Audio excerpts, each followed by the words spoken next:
India's number 1 varicose veins hospitals ఐబీసీను సంప్రదించండి. మీ నొప్పి లేని ప్రయాణాన్ని ప్రారంభించండి.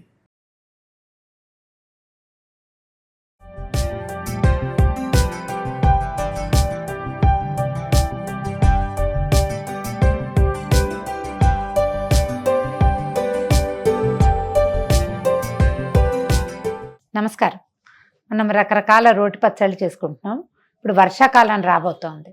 వానాకాలం కొంచెం కూరలు తక్కువగా దొరుకుతాయి కదా. ఇలాంటప్పుడు మనం ఇంట్లో ఉన్న పప్పులతోటి కూడా పచ్చళ్ళు చేసేసుకోవచ్చు.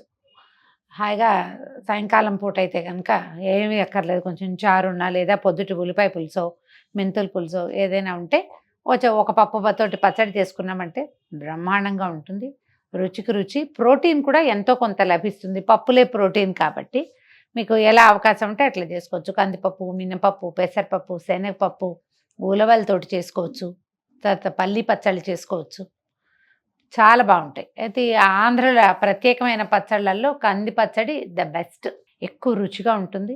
చాలా గట్టిగా ఆరోగ్యమైన పప్పు కింద, పచ్చడి కింద చెప్తారు దాన్ని. అయితే మనం ఈజీగా చేసుకుందాం. నూనె, అస్సలు నూనె లేకుండా చేసే విధానం కూడా ఉందండి. కొద్దిగా ఆయిల్ వేస్తే ఎక్కువ రుచిగా ఉంటుంది.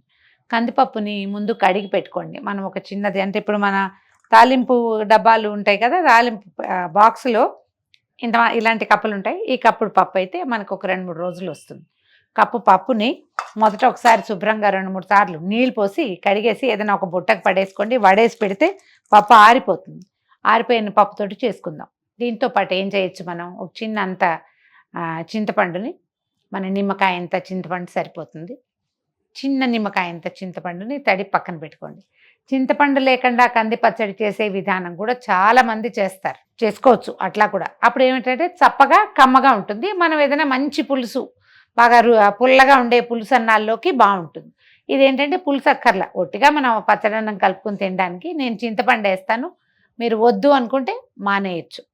చింతపండు నానబెట్టి పక్కన పెట్టుకోండి. పప్పు కడిగి పెడదాము.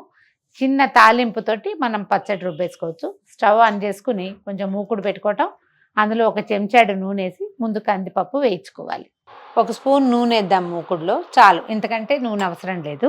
కాగిన నూనెలో కందిపప్పు వేసి వేయిద్దాం.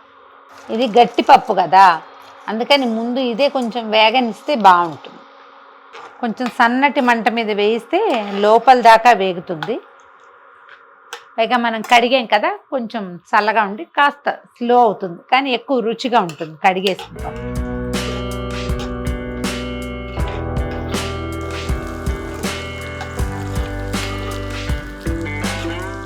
ఒక పప్పు బద్దని ఒకసారి విరిచి చూస్తే ఇది ఎంత మటుకు వేగిందో మనకు తెలుస్తుంది. కాస్త వేడిగానే ఉంటుంది, కానీ టక్కుని ఇలా మెత్తగా సాగుతుంది అనుకోండి, ఇంకొంచెం వేగాలి.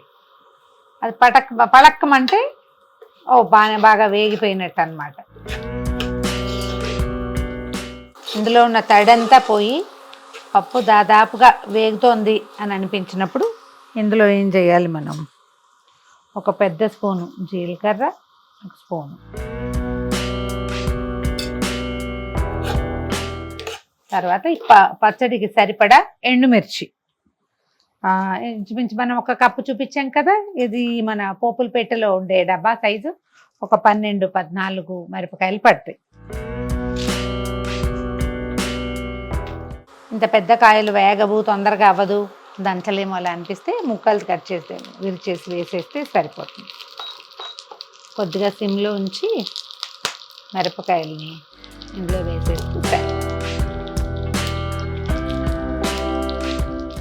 మిరపకాయల కొలత కోసం ముందే వేసాను అంతే. ఇప్పుడు మిర్చి, జీలకర్ర మాడిపోకుండా, పప్పులు, మిర్చి, జీలకర్ర అన్నీ ఈవెన్గా ఒకేలాగా వేగటం కోసం ఒకేసారి వేయించేసుకోవాలి. పాత పద్ధతిలో ఏం చేసేవాళ్ళు అంటేనండి, మనం కందిపప్పు విడిగా పొట్టి మూకుడులో వేయించి పక్కన పెట్టుకుని ఎండుమిర్చి వేయించి చివరి కొంచెం జీలకర్ర వేసి వేయించి కొంచెం ఇంగు వేసి రుబ్బేవాళ్ళు. అమ్మవాళ్ళు కూడా అట్లాగే చేసేవాళ్ళు. చింతపండు పెట్టడం పెట్టకపోవటం అది డిఫరెంట్, ఎవరికి ఎలా కావాలంటే అట్లా. మన ఇంట్లో ఉన్న పులుసు చారుని బట్టి చింతపండు ఆలోచన చేసేవాళ్ళు. ఈ పద్ధతి మొదలు పెట్టాక ఇది 1 పార్ట్లో అయిపోతుంది. మనం అవి తీసి పక్కన పెట్టి మళ్ళీ ఇవి వేయించి పక్కన పెట్టి ఇన్ని పక్కన పెట్టడాలు అవ్వాలి కదా, మనకు సమయం సరిపోదు. అందుకని ఒకేసారి అయిపోయేందుకు ఈ పద్ధతి పెట్టుకున్నాం అన్నమాట. ఆ పద్ధతే మాకు నచ్చుతుంది అంటే మహారాజులాగా చక్కగా చేసుకోవచ్చు. అట్లాగే ఇది కూడా ట్రై చేయండి. దీంట్లో ఉండే సులువు రుచి అర్థమైతే ఇది కూడా చేసుకుంటాం. టైం కలిసి వస్తుంది కదా.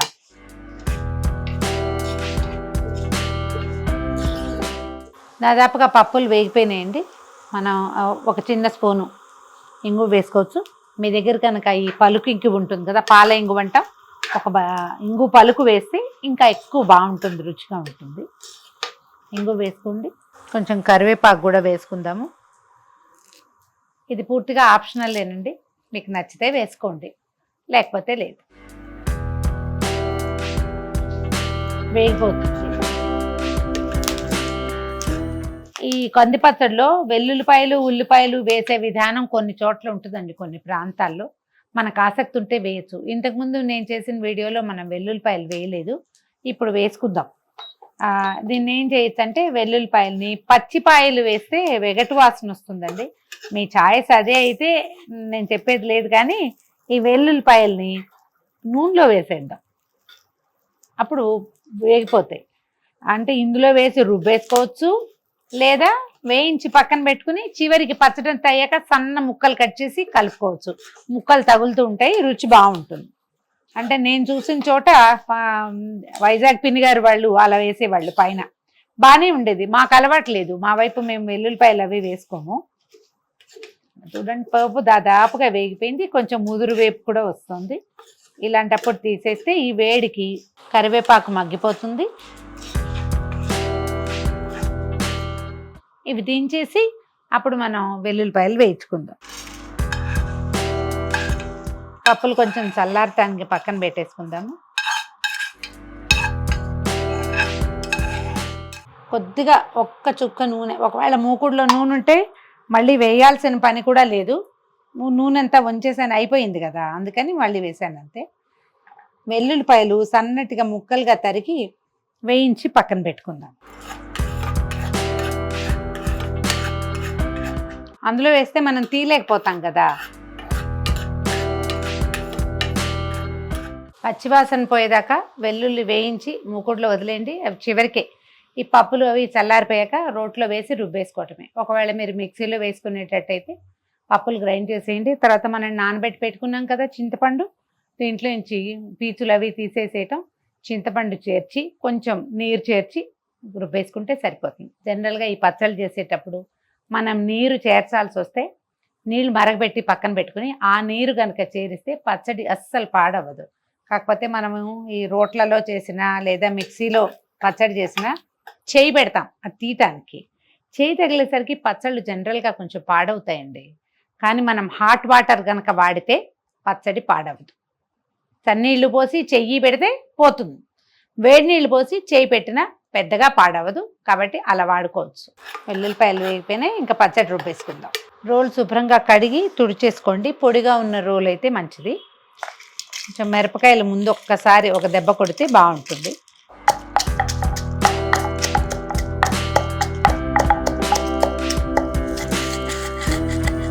మనం మిక్సీలో వేస్తే ఆటోమేటిక్గా గ్రైండ్ అయిపోతుంది, బాగా బ్లేడ్లు ఉంటాయి కాబట్టి.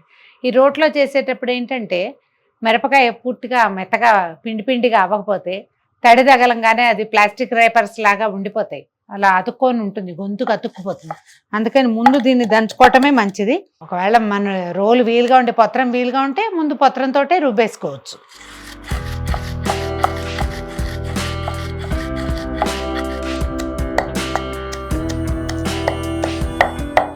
కొంత పప్పు వేసి దంచేసి తర్వాత మనం చింతపండు వేసేటప్పుడు రుబ్బేసుకోవచ్చు.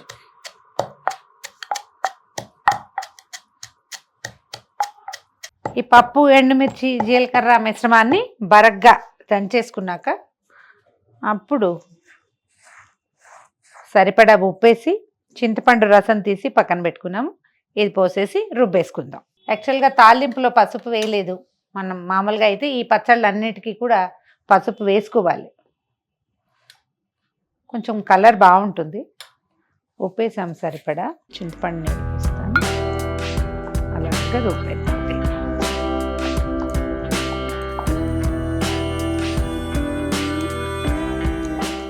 కావలసినంత నీళ్ళు చేర్చుకోవటము, రుబ్బేయటమే. ఇంకా దీనికి పైన పోపేయటాలు వ్యవహారాలు ఏమీ లేవు. మనం ఇది పెట్టుకున్నాం కదా వెల్లుల్లిపాయలు, అవి వేసుకుని కలిపేసుకోవటమే. ఈ కంది పచ్చడి నూనె మింగేస్తుంది, నీళ్లు మింగేస్తుంది, డ్రైగా అయిపోతుంది.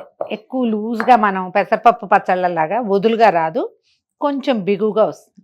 మీకు నచ్చపాటుగా ఉంటే కొంచెం నూనె కాచి పైన పోసుకోవచ్చు. దీంట్లోకి నువ్వుల నూనె మంచి రుచిగా ఉంటుంది. ఇందాక మనము వెల్లుల్లిపాయలు వేయించి పెట్టుకున్నాం కదా, ఈ వేయించి పెట్టుకున్న వెల్లుల్లిపాయల్ని పచ్చడిలోకి అద్దేసుకోవాలి. మనం రోట్లో కనుక వేసామంటే నలిగిపోయి కచకచాన అయిపోతాయి. అలా కాకుండా ముక్కలు కనపడేలాగా ఉంచుకుంటే బాగుంటుంది. పైన మీకు ఎలా కావాలంటే అట్లా పోపు వేసుకోండి. కొంచెం జీలకర్ర, కరివేపాకు, ఒక చిటికెడు ఇంగువ ఆల్రెడీ వేసాం కదా, కొంచెం తక్కువ వేసి చేస్తే చక్కగా ఉంటుంది. రుచి చాలా బాగుంటుంది. ఏదైనా మంచి బ్రహ్మాండమైన మెంతుల పులుసు, గుమగుమలాడే ఉల్లిపాయల పులుసు, ఏది కాంబినేషన్ ఉన్నా పుల్లటి పులుసులతోటి, కమ్మటి చారులతోటి ఎక్కువ రుచిగా ఉంటుంది. ఏమీ లేదు, ఒట్టి ఇదే ఉంది. ఆల్రెడీ మనం ఇందులో చింతపండు వేసాం. పులుసు లేకపోయినా కూడా అన్నంలోకి బాగుంటుంది. వేడి వేడి అన్నంలో చక్కగా నెయ్యి వేసుకోవటం, కందిపప్పు, కంది పచ్చడి, ఈ మాత్రం పచ్చడితోటి ఆ మాత్రం అన్నం తినేస్తాం.